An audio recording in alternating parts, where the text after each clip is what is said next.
ఒక పక్క Ramanna social media Twitter ఇచ్చిపెట్టి గ్రౌండ్లకు రావాలి, వస్తే బాగుంటుంది ప్రజలకు. ఇంకో పక్క హరీషన్న మోసం చేయడం బంద్ చేసి నువ్వు కృష్ణునివా నువ్వు అర్జునువా ఏందో డిసైడ్ చేసుకొని ఆ పాత్ర ఏందో స్ట్రేట్ ఫార్వర్డ్ చేయాలి. వీళ్ళు పేరుకు కృష్ణార్జునాలు పెట్టుకుంటారు, ఒకరి మీద ఒకరు బాణం వేసుకుంటే పాపం బలేది ఎవరే టీఆర్ఎస్ కార్యకర్తలు కదా.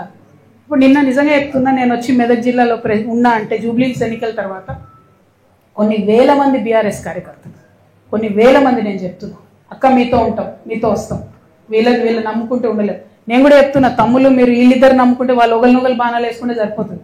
పక్కోని మీద వేయరు, పక్కపాటోని మీద వేయరు, మనోళ్ళనే. అరే ఇక్కడ నిన్న నేను ఒకరింటికి పోతే పాపం ఆయన పక్కకు పిలిచి చెప్తున్నాను, అక్క ప్లీజ్ మీరు నమ్మకండి వీళ్ళు మనకు పార్టీకి చేస్తలేరు పని అంటే, నేనే లేను కదా పోయి పార్టీలు అంటే, లేదక్క మేము మీతోనే ఉంటాం, పార్టీ కార్యకర్తలకు మాత్రం ఏమాత్రం లాభం జరగలే అని చెప్తున్నాను. ఎవరండి ఈ జగదీష్ రెడ్డి ఎవరు చెప్పు, ఈ ప్రశాంత్ రెడ్డి ఎవరు చెప్పు, ఈ మదన్ రెడ్డి గారు ఎవరు, నిరంజన్ రెడ్డి గారు ఎవరు, ఏముండే వాళ్ళకు ఇప్పుడు ఎట్లున్నారు వాళ్ళు? కొన్ని కార్యకర్తలు ఉన్నారు, నేనే ఉన్నా, మీరు చూసుకోండి నా ఆస్తిపాస్తులు లెక్కలు తీసుకోండి. 2014 ముందు ఏది ఉంది అదే ఉంది నా దగ్గర. ఛాలెంజ్ చేసి చెప్తున్నా, 3 ఏళ్ళు ఈడీ సిబిఐ నా ఎంటబడ్డది, కీసం ఎత్తనే మన ఉన్నదా నా దగ్గర అదనంగా? నాలాంటి ఉద్యమకారులు ఇక్కడ 100 మంది ఉన్నారు, దగపడ్డ ఉద్యమకారులు, వీళ్ళకి ఏముందండి? నేనేమంటున్నా అంటే బ్రదర్ నేను చెప్పాను, నేనేమంటున్నా అంటే టీఆర్ఎస్ పార్టీ కార్యకర్తలను ముంచుడు, నాయకులు పెరుగుడు ఇది కరెక్ట్ కాదు. పార్టీ అనేది ప్రజల పక్షాన ఉండాలి, అవకాశం ఉంటే అట్లా పనిచేస్తే బాగుంటుంది. ఏమన్నారు? నేను చీట్ గురించి మాట్లాడతలేనే, నేను ఆస్తుల గురించి చెప్తున్నా. నువ్వు ఇంటలే బ్రదర్, నువ్వు ఆస్తుల గురించి చెప్తున్నాను, కేసు గురించి చెప్తున్నాను. కేసు గురించి మాట్లాడడానికి ఉండదు కదా, కేసు గురించి చెప్తాను. నేను బీఆర్ఎస్ పార్టీ కార్యకర్తలు, ఆస్తులు, ఉద్యమకారులు మా గురించి నేను చెప్తున్నాను. यहाँ मेदक में हमारे बहुत सारे माइनॉरिटी भाई हैं, उन सबको भी मैं सलाम करती हूँ और हमारे माइनॉरिटी भाई बहनों से यही गुजारिश करती हूँ कि जो तेलंगाना में जो इज्जत, जो हिस्सा, जो अपना हक हमें मिलना था पॉलिटिकली, जॉब्स वाइज अभी तक नहीं मिला. एजुकेशन वाइज बड़े साहब केसीआर साहब ने उन कोशिश किया, तालीम के वास्ते उन्होंने टिमरी से एक सेपरेट लगा के बहुत अच्छा उन्होंने सहूलियत किया, लेकिन बहुत और भी इश्यूज है जिनको हमें एड्रेस आज भी करना है. प्रोफेसर जयशंकर साहब हमेशा मुझे समझाते थे कि बेटी मैं उस्मानिया यूनिवर्सिटी में काम करता था, अब नीचे से लेकर ऊपर मैं जब तक मेरे क्लासरूम पहुंचता था तब तक आधी बार मैं सलाम करता था, आधे बार नमस्ते करता था. उतने सारे एम्प्लॉयज माइनॉरिटी के गवर्नमेंट में थे, हुकूमत में थे, लेकिन आज वो 5% से भी कम हो गए. तो उनके हक के वास्ते आपको लड़ना है, ये हमेशा सीख मुझे प्रोफेसर जयशंकर साहब देते थे. अब उनके बताए हुए रास्तों पे, केसीआर साहब के इंस्पिरेशन से मैं तेलंगाना के अवाम के लिए काम करने के लिए निकली हूँ. लेकिन आज मैं बीआरएस पार्टी में नहीं हूँ. तेलंगाना जागृति एक इंडिपेंडेंट ऑर्गेनाइजेशन है. इंडिपेंडेंटली तेलंगाना की बिटिया आपके सपोर्ट चाहते हुए सारे प्रदेश, सारे डिस्ट्रिक्ट्स में मैं जा रही हूँ. डिस्ट्रिक्ट में जितने भी हमारे मसाइल है उनको हुकूमत को बता के एक सोल्यूशन निकालने के लिए मैं मेरा कोशिश कर रही हूँ. और ये कोशिश तभी कामयाब होगा जब मैं आवाम के दरमियान रहूँगी. तो इसीलिए मैं आवाम के दरमियान आई हूँ, आपकी मदद चाहती हूँ. हर एक पहलू में हमें उर्दू को सपोर्ट करना है, माइनॉरिटी क्रिश्चियन को सपोर्ट करना है, माइनॉरिटी मुस्लिम को सपोर्ट करना है, माइनॉरिटी सिख को सपोर्ट करना है. For example minority Urdu working journalist union है, उनको आज तक एक्रेडिशन नहीं मिला है, तो हमारा पूरा मदद है आपको भी एक्रेडिशन रेगुलर जर्नलिस्ट के जैसा मिलना चाहिए. आपको भी यहाँ जो मेदक में जर्नलिस्टों को घर दिए बता रहे उनमें भी आपको हक मिलना चाहिए. అయితే నిజమో కాదో మరి మీ జర్నలిస్టులకు ధైర్యం ఉందో లేదో నాకు తెలియదు, కానీ మీ జర్నలిస్టులకు ల్యాండ్ చేయడానికి కూడా పైసలు తీసుకున్నారని తెలిసింది నాకు. 3 లక్షల రూపాయలు తీసుకొని ప్లాట్లు ఇచ్చినట్టు తెలిసింది. 3-4 అన్న 3ఏనా వాస్తవం అనేది?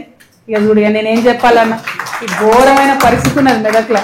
మాకు దూరం నుంచి చూసి మెదక్ అంటే చాలా గ్రేట్ ఉంటుంది, అసలు మేరు పర్వతం అనుకున్నాను నేను. మేలిమయ్యుడు పొట్ట విప్పి చూస్తే పురుగులు ఉన్న కథ ఉంది ఇక్కడ చూస్తే. బట్ ఏమైందన్న?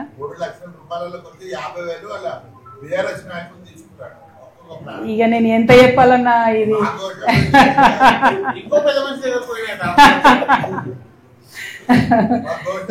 ఏమైందో నాకు తెలియదు, కానీ పట్టాలు కూడా ఆపి రయ్యకపోతే ఇక మీరు జర్నలిస్ట్లే అడగకపోతే నేనేం అడగాను మీ తరఫున? మీకు అంతేనా? ఓకే. అయితే మిమ్మల్ని నేను కోరేది ఒకటే, ఈ విషయాలు ఈ వాస్తవాలు గమనించుకొని ఇప్పటికన్నా ప్రతిపక్షంలో ఉన్న బీఆర్ఎస్ పార్టీ బాగుపడితే మంచిది. లేకపోతే మాలాంటి సంస్థలు ప్రజల పక్షాన మాట్లాడుతూనే ఉంటాయి. మేము ఇట్లనే ప్రశ్నిస్తుంటాం, ప్రతి జిల్లాకు తిరుగుతుంటాం. Thank you. జై తెలంగాణ, జై జాగృతి.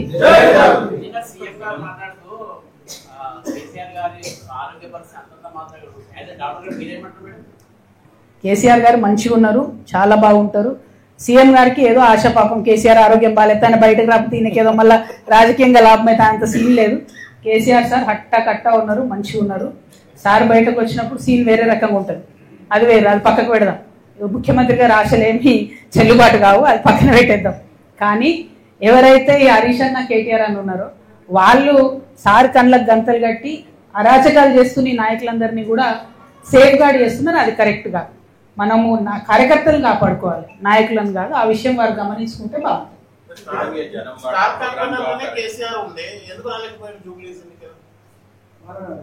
నేను బీఆర్ఎస్ పార్టీ లేని బ్రదర్, అది వాళ్ళనే అడగాలి.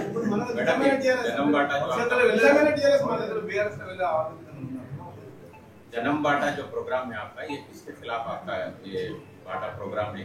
मेरे सिर्फ मसाइलों के खिलाफ है, पॉलिटिकली किसी के खिलाफ भी प्रोग्राम नहीं है. मैं क्या कर रही हूँ साहब, हर एक जगह पे जा रही हूँ, जहाँ जहाँ भी प्रॉब्लम है वो प्रॉब्लम को आपके जरिए हाईलाइट करने का कोशिश कर रहे हैं. इसमें मीडिया का सपोर्ट बहुत है. अब मीडिया के जरिए हम प्रॉब्लम हाईलाइट करेंगे. अब सरकार हुकूमत जितना झुक के काम करेंगे सरकार के लिए अच्छा है, लोगों के लिए अच्छा है. हमारे जैसे ऑर्गेनाइजेशन हमेशा हमेशा अवाम के दरमियान रहने का ही कोशिश करना चाहते हैं.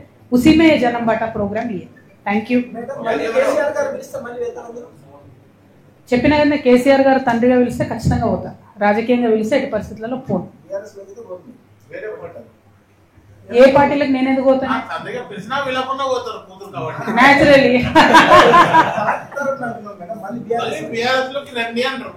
నేనేమంటున్నా బ్రదర్ అంటే, అసలు ఫస్ట్ బీఆర్ఎస్ నుంచి వచ్చినటువంటి నాయకురాలు, బీఆర్ఎస్ నుంచి గెంటివేయబడ్డటువంటి నాయకురాలిగా బీఆర్ఎస్ లో ఉన్నటువంటి లోటుపాట్లని చెప్తున్నాం. సరి చేసుకుంటే ఎవరికి మంచిది? తెలంగాణ బిడ్డలకు, తెలంగాణ కార్యకర్తలకు, బీఆర్ఎస్ లో పనిచేసిన కార్యకర్తలకు మంచిది కాబట్టి చెప్తున్నాం.